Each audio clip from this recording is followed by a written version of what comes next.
So changing values. Changing values is pretty easy.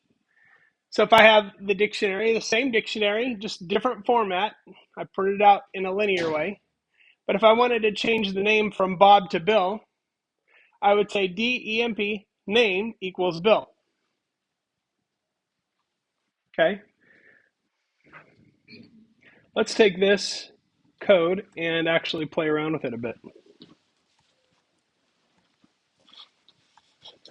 Okay, so there it is.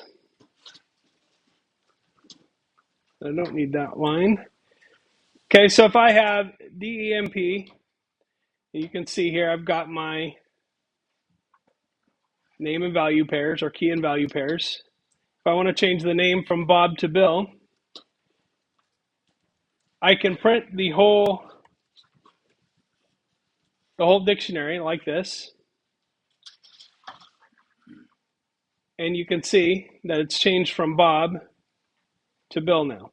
So if I want to check the values of a dictionary, I can print a dictionary, the whole thing, just in the same way that I can print a list by just putting it inside a print.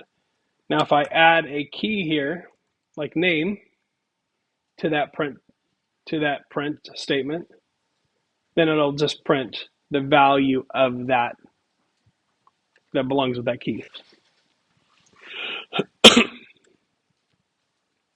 So that's how we change values in a dictionary.